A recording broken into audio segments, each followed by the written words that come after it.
So, hello, dear students. Today, I welcome you all to the third lecture of the derivatives, or you can say differentiation. Differentiation. ठीक है। सो अगर देखा जाए तो हम लोगों ने पहले दो लेक्चर से अब तक जो भी डिफरेंशिएशन के लिए पढ़ा है, ये सब क्या था? बेस बना रहे हम लोग कहाँ तक पहुंचने के लिए, डिफरेंशिएशन तक। ऐसा यूं कह दो कि डिफरेंट, जैसे आप कोई गेम खेल रहे हो, वीडियो गेम खेल रहे हो, तो उसमें क्या करते हो, लेवल 1 लेवल 2 पार करते जाते हो। देन फाइनल स्टेज में काफी बड़ा एनिमी आता है। ओके।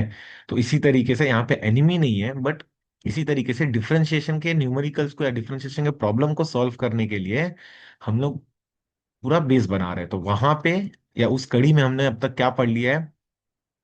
फंक्शन। यस और no? And in the last lecture we solve few numericals also on the function topic, और जो कि एग्जाम पॉइंट ऑफ व्यू बहुत ज्यादा इंपॉर्टेंट है। इवन और ऑड फंक्शन क्या है ये भी देखे थे, इसके भी न्यूमेरिकल सॉल्व किए थे। सो नाउ इसके बाद डेरिवेटिव्स क्या होता है, डिफरेंशिएशन क्या होता है, इसका भी एक आइडिया लिए थे रेट ऑफ चेंज के हिसाब से, if you remember the example. ठीक है, तो आज उसी चीज में आगे बढ़ते हैं and will understand what is limit. ये इंग्लिश वाला लिमिट नहीं है, तो कह दो मीनिंग तो ठीक है। लिमिट आप इंग्लिश बोलोगे ठीक है, मर्यादा। ओके। बट यहाँ पे मैथमेटिकली लिमिट क्या है, या लिमिटिंग वैल्यू क्या होती है, ये समझते हैं। तो कोई इसे समझाने के लिए बहुत सारे एग्जांपल्स हो सकते हैं, but I will give you one of the very basic example, जो कि आपको काफी इंटरेस्टिंग भी लगेगा। So suppose I have a circle, and in that circle I have a triangle, और जिसका सर्कल में I have a triangle. Now if I ask you, अगर मैं आपसे कहूं कि एरिया ऑफ सर्कल क्या है, एरिया ऑफ सर्कल, तो आप फटाक से बता दोगे, it is pi R square, है ना? ठीक है। और अगर मैंने आपसे पूछा दैट एरिया ऑफ ट्राइंगल क्या है, तो भी आप बता दोगे, sir half into base into height. Yes और नो? ठीक है।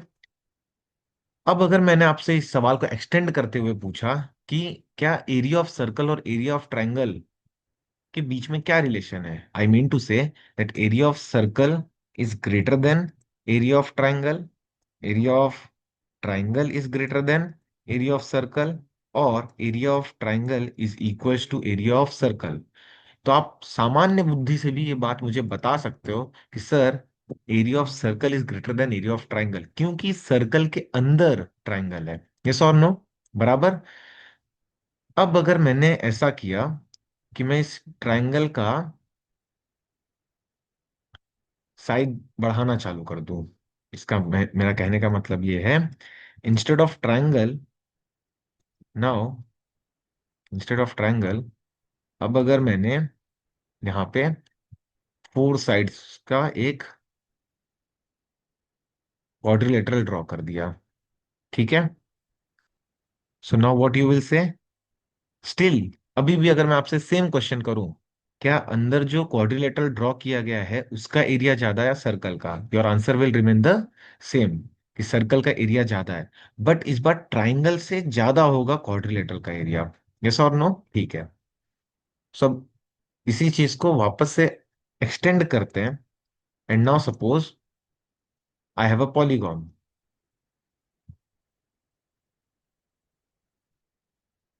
ठीक है, मेरे पास एक पॉलीगॉन है, एंड लेट अस से इट हैज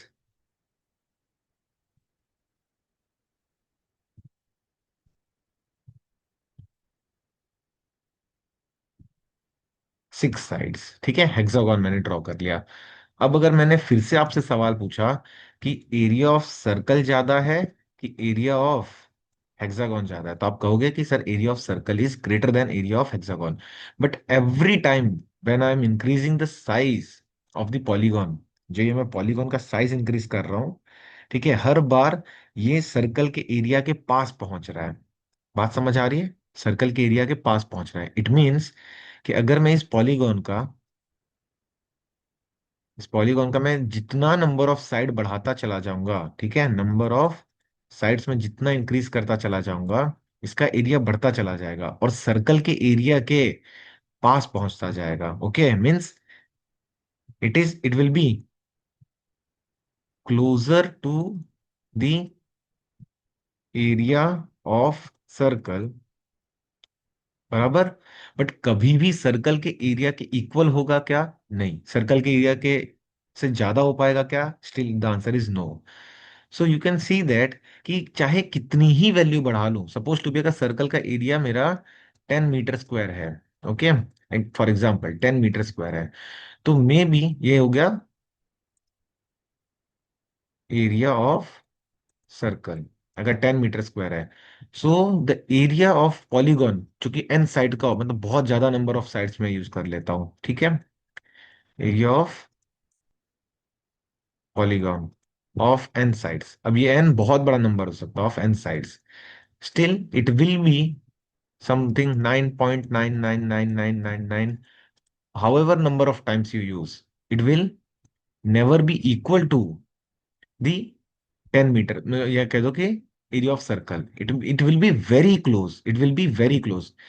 इसका कहने का मतलब है इतना क्लोज होगा कि that it will be nearly equal to area of circle. It means area of polygon is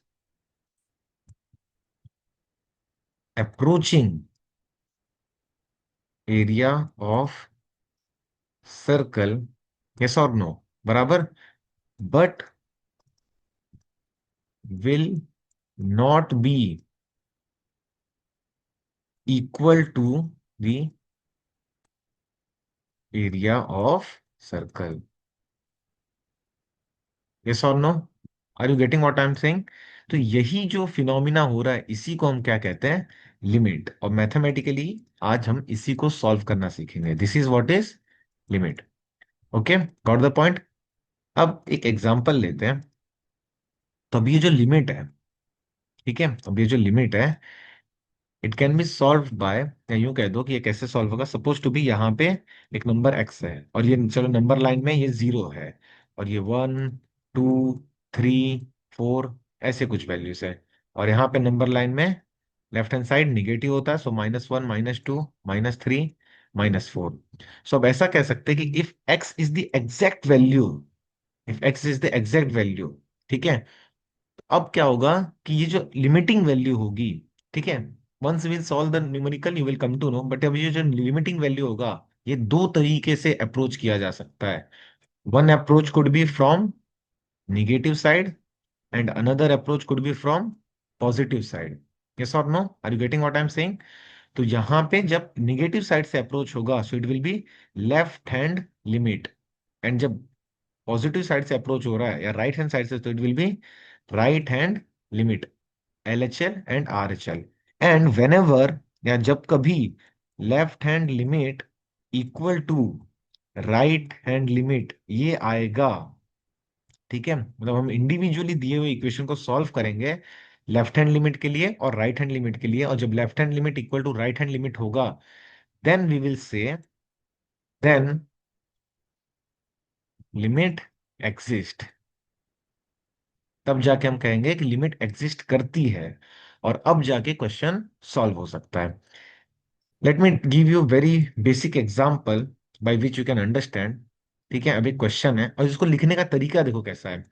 it is limit, suppose variable x है, तो इसे लिखेंगे लिमिट एक्स टेंड्स टू 0, इसे ऐसे रीड करते हैं, ठीक है। इसे कैसे रीड करेंगे?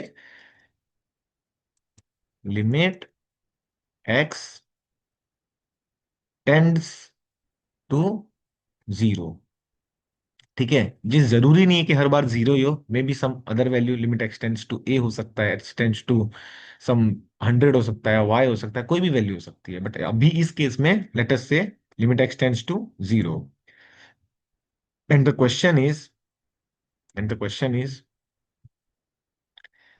X square minus 1 upon let us say 2, ये वैल्यू, ये क्वेश्चन है। So how you are going to solve? इसे कैसे सॉल्व करोगे? You will just substitute the value of x in the, क्या लिमिट कहां पे अप्रोच कर रहा है उसे उसे वैल्यू सब्सटीट्यूट, लिमिट कहाँ पे अप्रोच कर रहा है, जीरो पे, so what you are going to do, आप zero square minus one upon two ये सब्सटीट्यूट कर दोगे और आंसर क्या आ रहा है आपका -1/2। See, this limit is okay, you can solve this, ये करेक्ट है। बट अगर ऐसा कोई क्वेश्चन आ रहा है जहां पे लिमिट सॉल्व करने पे जीरो अपॉन जीरो आ जा रहा है, ओके, या तो इन्फिनिटी अपॉन इन्फिनिटी आ जा रहा है, इन्फिनिटी मतलब आप 1/0 इज इन्फिनिटी, और नॉट डिफाइंड आ जा रहा है, ठीक है, तो इन तरीके के प्रॉब्लम्स को हम सॉल्व नहीं कर पाएंगे। सो our aim will be first, या तो कई बार ऐसा भी हो सकता है जीरो आ रहा है बट अगर आप उस जीरो को एलिमिनेट कर पा रहे हो, हटा पा रहे हो मैथमेटिकली सॉल्व करके, so your aim should be first remove that, या तो जीरो पावर जीरो आ जाए, ठीक है, ये सारे सारे इनडिटर्मिनेट फॉर्म में आते हैं, जीरो पावर जीरो, ठीक है, इस तरीके से, या 1/0, इस तरीके का कोई भी लिमिट आएगा, तो हमारा एम होगा पहले उस लिमिटिंग वैल्यू को, जीरो को हटाया जाए मैथमेटिकली क्वेश्चन को सॉल्व करके, एंड देन वील अप्रोच, और तब हम क्या करेंगे, लिमिट की वैल्यू रख देंगे। अब सर ये जो बोल रहे हो इसका एक एग्जांपल भी बता दो, तो चलो एक एग्जांपल ले लेते हैं। So let us suppose limit x tends to two है, ठीक है, limit x tends to two है, and then x square minus 4 upon x minus two, ये क्वेश्चन दिया हुआ है, ठीक है, ये क्वेश्चन दिया है। अब चलो जरा सॉल्व करके देखते हैं। डायरेक्टली अगर मैंने वैल्यू सब्सटीट्यूट कर दिया तो क्या होगा, it is 2 square minus 4 whole divided by 2 - 2, and now अब आंसर क्या मिलेगा, 4 - 4 अपॉन 2 - 2, और आंसर क्या आ गया, 0/0, और आपने क्या किया, 0 डिवाइडेड बाय 0 1 लिख दिया। ये नहीं सॉल्व कर सकते, ये पूरा का पूरा लिमिट का आंसर रॉन्ग है, ठीक है। क्यों ऐसा, कि अगर our aim should be first to, देखो अब एग्जैक्ट वैल्यू नहीं मिल पा रही है इस पॉइंट पे, मतलब क्या, कि जब अगर एक्स की वैल्यू टू हो गई, एक्स की वैल्यू टू हो गई, तो लिमिट एग्जिस्ट नहीं कर रहा है but X is approaching towards two, तो अब मैं क्या करूंगा, अब मैं क्या करूंगा, अगर मैं एक्स की वैल्यू एग्जैक्ट टू पे नहीं मिल रहा है, एग्जैक्ट टू पे नॉट डिफाइंड, यस और नो, नहीं मिल पा रहा है, एग्जैक्ट टू पे नहीं मिल रहा है, so what I am going to do, इधर I am going to check it at 2.00000 something one, वहां पे मे बी एग्जिस्ट करे, या तो 1.999999 समथिंग यहाँ पे, ठीक है, ऐसा कहने का मतलब है, इट मीन्स अगर मुझे एग्जैक्टली पर्टिकुलर पॉइंट पे वैल्यू नहीं मिलेगा, so I am going to check, so will find the value इन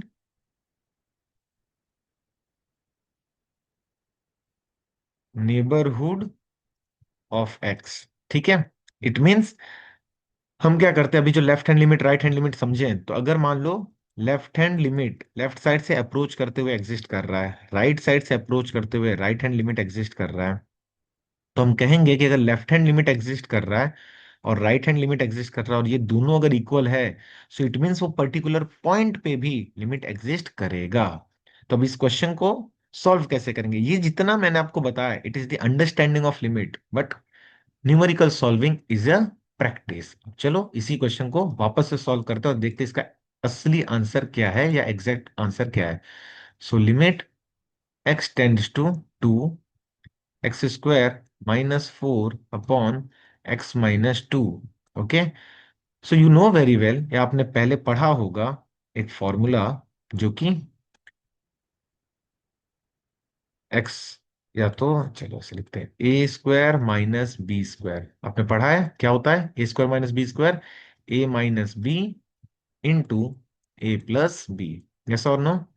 अब यहाँ पे दिए हुए क्वेश्चन को अगर आप सॉल्व करने का ट्राई करो, so can you write like this, limit x tends to two, x square, four को क्या मैं 2 स्क्वायर लिख सकता हूँ, यस और नो, ठीक है, यही चीज हम सीख रहे हैं कि कैसे मैथमेटिकली हमें चीजों को विजुलाइज करने आना चाहिए, यस और no. So now further limit x tends to two, अब क्या आप x² - 2 स्क्वायर को A² - B² फॉर्मूला जैसा देख पा रहे हो, अब उसे एक्सपांड करके लिख सकते हैं, so it will be x - 2 into x + 2, whole divided by x-2। अब ये x-2 गेट्स कैंसल, यस और नो?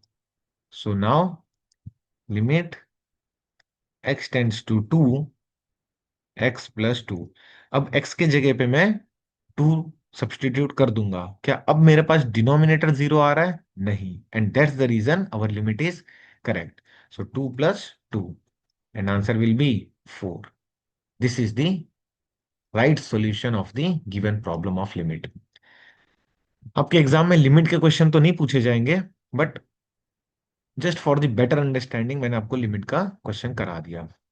अब आ जाते हैं डिफरेंशिएशन के very very very important topic पे, which is first principle of derivative. देखो, फर्स्ट प्रिंसिपल ऑफ डेरिवेटिव क्या है ये बताने के पहले मैं आपको बता दूं कि जब आप डिफरेंशिएशन पढ़ना चाहते हो तो उसके पहले फंक्शन ये पता होना चाहिए क्या होता है, then limit, then continuity, then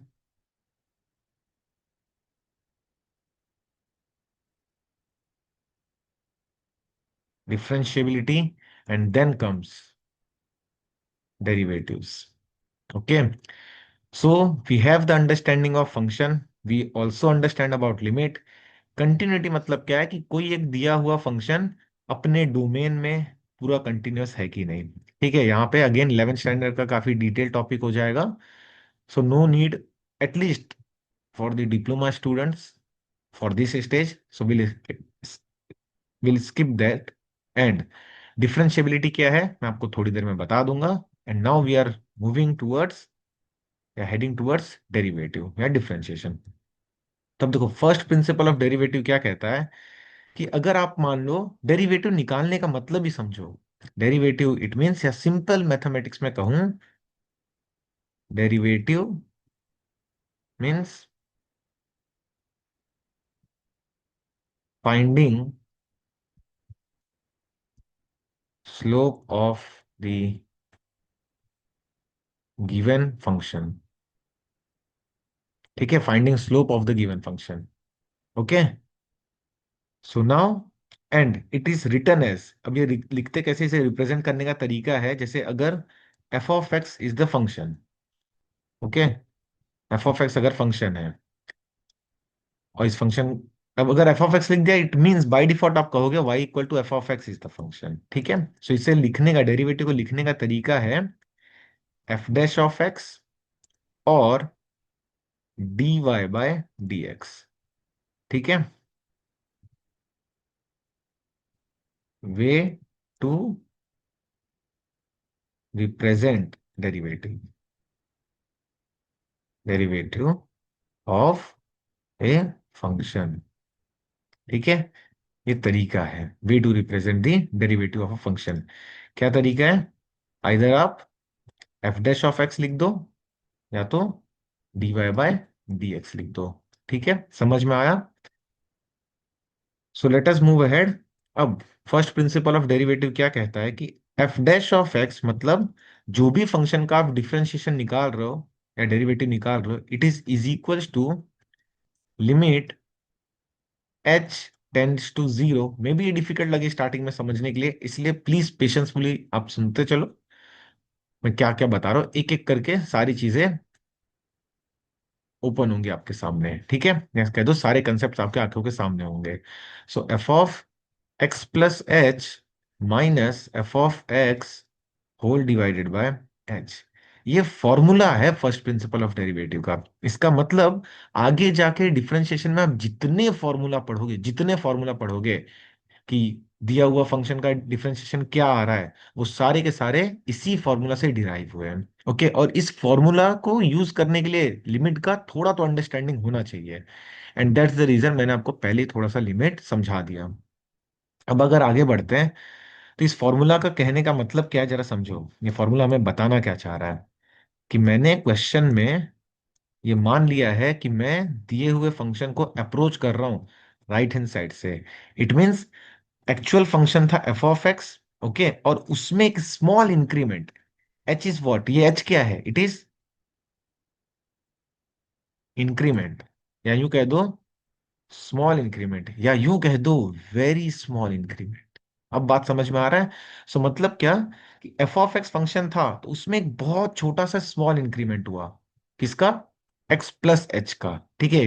जैसे मान लो अगर आपके पास बहुत सारे चावल के दाने पड़े हुए, उसमें एक एक्स्ट्रा कर दिए तो वो प्रीवियस से तो ज्यादा है, बट एक बहुत ही छोटा सा चेंज है, it is almost negligible change, but the change exist.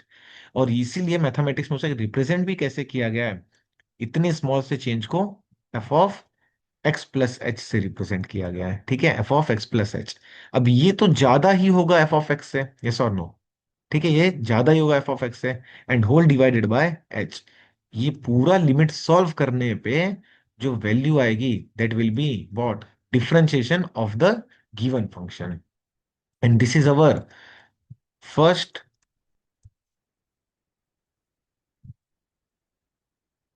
Principal of derivative, first principle of derivative. I hope you understand this, okay.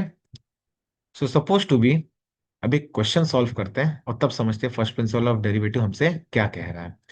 So suppose you have a function f of x is equals to x square, f of x is equals to x square, ये एक दिया हुआ function है, and आपको बोला है find the f dash of x, it means find the f dash of x मतलब क्या, find the derivative of x. और इसको ऐसे भी लिख सकते हैं, find d y by d x, क्योंकि आपको पता है अगर एफ ऑफ एक्स लिखा है इसका मतलब उसके आगे वाई तो है ही, ठीक है। हर बार y equal to f of x, y equal to f of x ना लिख के डायरेक्टली अगर एफ ऑफ एक्स लिखा हुआ है तो भी आप समझ जाओगे it is the function y equal to f of x. अब अगर ये डेरिवेटिव सॉल्व करना है with the help of first principle of derivative, तो चलो जरा देखते हैं कैसे सॉल्व होगा ये।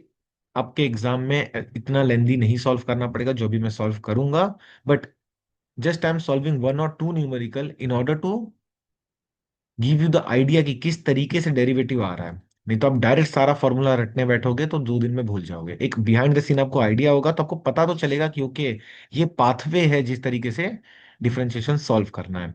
सो अगर एफ ऑफ एक्स दिया है तो अब अगर एक स्मॉल इंक्रीमेंट चाहिए तो वो क्या है, f of x plus h. अब f of x plus h क्या होगा, एक्स के जगह पे एक्स प्लस एच लिख देंगे, ठीक है। ये फंक्शन हमसे क्या है, x plus h whole square, ठीक है, x plus h whole square, ठीक है। Now by using first principle of derivative, ठीक है, क्या लिखेंगे हम लोग, that f dash of x is equals to limit h tends to zero, कि ये जो स्मॉल इंक्रीमेंट है, ये जो स्मॉल इंक्रीमेंट है एच, ये इतना कम है कि ये लगभग लगभग किसके बराबर है, zero, and that's the reason आप क्या लिख रहे हो, limit h tends to zero. I hope now you are understanding, अगर आप अब तक लेक्चर देख रहे हो पढ़ रहे हो तो आपको आप समझ में आता होगा, एंड बिलीव मी अगर आप यहाँ तक लेक्चर पढ़ रहे हो it means you are a serious candidate for the exam, ठीक है, और आप पक्का अच्छा मार्क्स भी लेके आओगे, ठीक है। चलो आगे बढ़ते हैं। So f of x plus h minus f of x whole divided by h, ये आ गया, ठीक है। अब हम क्या करेंगे, एफ ऑफ एक्स के जगह पे हमने फंक्शन निकाल लिया ना एफ ऑफ एक्स, वो सब्सटीट्यूट करेंगे, वो दिया हुआ एक्स स्क्वायर, और F of x plus H वो भी दिया हुआ है, ये हमने फाइंड किया, सब्सटीट्यूट करके सॉल्व करते हैं। So limit h tends to zero, x plus h the whole square minus f of x क्या, एक्स स्क्वायर अपॉन एच। अब एक काम करते हैं, देखते हैं यहाँ पे अगर मैंने एच की वैल्यू सब्सटीट्यूट कर दी जैसा दिया है वैसा, तो आंसर क्या आएगा, ओके। चलो एक बार रफ वर्क में जरा सॉल्व करके देखते हैं बाजू में यहाँ पे,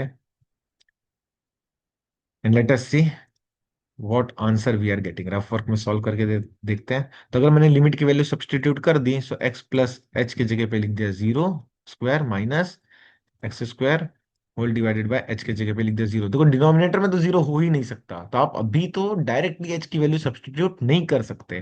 बट अगर कर दिए गलती से तो डिनोमिनेटर तो पहली मिस्टेक हो चुकी है। बट स्टिल जरा देखो, x square minus x square whole divided by zero, और फिर से zero upon zero, and this is mathematically incorrect या can not be determined, can not be determined. ठीक है, इसी को हम लोग क्या कहते हैं, इनडिटर्मिनेट फॉर्म। अब ऐसे तो सॉल्व होने वाला है नहीं। और ये भी जान लो कि एक्स स्क्वायर का डेरिवेटिव आता है, एग्जिस्ट करता है। तो इसका मतलब हमें मैथमेटिकली जितने फॉर्मूले अब तक पढ़े हैं पहले वो यूज करते हैं, सॉल्व करते हैं, and then will see limit क्या आता है। ठीक है, और वही जो लिमिटिंग वैल्यू होगी वही क्या बनेगा हमारा, differentiation and derivative. Okay, so now limit h tends to zero. अब x plus h the whole square, क्या ये आपको a plus b the whole square वाला फॉर्मूला दिखाई दे रहा है, यस और नो? Yes sir. तो चलो सॉल्व कर लेते हैं। एक्स स्क्वायर प्लस, मतलब a square plus two a b mean two x into h plus b square, so h square minus x square whole divided by h. आ गया, yes और no? So now what you can do here, अब आप क्या कर सकते हो, plus x square minus x square gets cancel. ठीक है, अब आगे क्या होगा, limit h tends to zero, two x plus h, sorry to x into h plus h square whole divided by h. अभी भी अगर आपने वैल्यू सब्सटीट्यूट की तो जीरो अपॉन जीरो आ जाएगा। सो नाउ आप देख सकते हो दिए हुए अभी जितना सॉल्व किए वहां पे आप एच को एज अ कॉमन निकाल सकते हो न्यूमरेटर से। सो अगर एच आपने कॉमन निकाल लिया, so it will become two x, h square चला गया है तो वहां से सिर्फ एच बचा, whole divided by h. So now again you can solve, h और एच न्यूमरेटर डिनोमिनेटर से कैंसल आउट हो गया। So what we are left with, limit h tends to zero, two x plus h. So now अब क्या करेंगे, अब अगर मैंने एच की value equal to zero substitute कर दी तो क्या मेरा लिमिट जीरो आ रहा है, answer is no, and that's the reason I can substitute it. और अगर सब्सटीट्यूट कर दूंगा तो अब ये मुझे limit h tends to zero लिखने की जरूरत नहीं है। So two x plus zero, and the answer is two x. So therefore f dash of x is equal to two x. Got the point, yes और no? तो आपको क्या पता चल गया कि एफ ऑफ एक्स आपको क्या दिया हुआ था, एक्स स्क्वायर, और इसका एफ डैश ऑफ एक्स क्या आ रहा है, टू एक्स। ठीक है, I hope you understand this. एक और प्रॉब्लम सॉल्व करते हैं, तब आपको प्रॉपर अंडरस्टैंडिंग आ जाएगा। Suppose f of x is equals to x cube दिया है। ठीक है, find f dash of x. ठीक है, so it is three x square. ये आपको, सॉरी सॉरी मैंने डायरेक्टली आंसर लिख दिया। ओके, आपको ये फाइंड करना है। ठीक है, find f dash of x. अब जरा देखते हैं, धीरे धीरे करके आपको एक एक फॉर्मूला मैं बता दूंगा तो आप याद रख लोगे, बट एक और क्वेश्चन सॉल्व करते then you will come to know. So by first principle of derivative,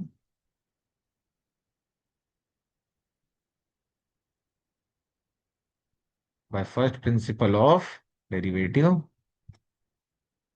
देखो अगर आप किसी को बोल रहे हो कि मुझे डिफरेंशिएशन आता है, डेरिवेटिव आता है, और अगर आपको फर्स्ट प्रिंसिपल ऑफ डेरिवेटिव नहीं आता, भले चाहे कितने भी न्यूमेरिकल सॉल्व कर चुके रहो, बहुत अच्छे मार्क्स, ठीक है, it's of no use. At least you should know what is first principle of derivative. ठीक है, so f dash of x is equals to limit h tends to zero, f of x plus h minus f of x, where h is the small increment and it tends to zero. So अब आप क्या करोगे, limit h tends to zero, f of x plus h की जगह पे क्या आएगा, x के जगह पे एक्स प्लस एच रख दोगे, so it will become x plus h the whole cube minus x cube whole divided by h. So now this time you will use the formula a plus b the whole cube. What it is, a cube plus 3a3 b plus 3ab² plus b³ ये formula है। अब apply कर देते हैं और देखते हैं answer क्या आ रहा है। सो लिमिट, मैंने ऐसा क्यों किया, क्योंकि अगर आपने h=0 सब्सटीट्यूट किया तो डिनोमिनेटर 0 हो गया और पूरा इक्वेशन ही इनवैलिड हो जाएगा, नहीं आंसर निकाल सकते ना। ठीक है। So limit h tends to 0, x³ plus 3x² plus 3x² plus h³ minus x³ whole divided by h। ठीक है। सब जरा देखते हैं, जो जो टर्म कैंसिल हो रहे हैं उन्हें कैंसिल आउट कर देते हैं। +x³ minus x³ gets cancel. ठीक है। और अब जो जो कॉमन आ रहा है वो कॉमन निकाल लेते हैं। तो आप देख सकते हो 3 ये दोनों टर्म में कॉमन है, यस और नो। देन x भी एक बार कॉमन है और h भी यहाँ यहाँ पे कॉमन है और यहाँ तो h³ है ही। ठीक है। सो let us move ahead, solve करते हैं आगे। क्या बच गया अब जरा देखते हैं। Limit h tends to 0, 3x into h x plus h ये आ गया minus h³ whole divided by h। ठीक है। सो अब ये पूरे टर्म में से h कॉमन निकल सकता है and that's the reason limit h tends to 0, h in bracket 3 into x in bracket x plus h minus h²। ठीक है, देखो यहाँ पे क्यूब था और यहाँ पे एक टाइम h है, कॉमन निकाल लिया तो यहाँ का h बाहर आ गया है और यहाँ पे 3 में से एक बार बाहर आया तो दो बार अंदर बचा हुआ है। Okay. So upon h। So now numerator और डिनोमिनेटर में एच एच है वो दोनों कैंसल आउट। अब देखो डिनोमिनेटर में 0 नहीं आएगा। ओके। क्योंकि एच जा चुका है, या यूं कह दो मैथमेटिकली हमने सॉल्व किया और एच =0 जो डिनोमिनेटर में आ रहा था वो सॉल्व हो गया। अब हम क्या करेंगे, डायरेक्टली वैल्यूज रख सकते हैं, यस और नो। किसकी वैल्यूज रख सकते हैं, एच की। सो अब अगर एच की वैल्यू रख दिए, सो it is 3x in bracket x plus 0 minus 0²। So it is 3x into x and then it is 3x²। So it is f dash of x। अगर आप यहां तक साथ बने हो तो अब जो फॉर्मूला बताऊंगा उससे आपको सारी चीजें समझ में आने लग जाएंगी। But I hope you have understood over up to here. तो अगर आपको कभी भी कहीं भी अगर क्वेश्चन दिख जाए x⁻n, ठीक है, सो डिफरेंशिएशन का सबसे पहला फॉर्मूला क्या है कि अगर मान लो x⁻n ये कोई फंक्शन दिख गया है दैट f(x)=x⁻n, n ये कोई भी नंबर हो सकता है। ठीक है। So it's answer will B, या यूं कह दो f dash of x will be n into x⁻n−1।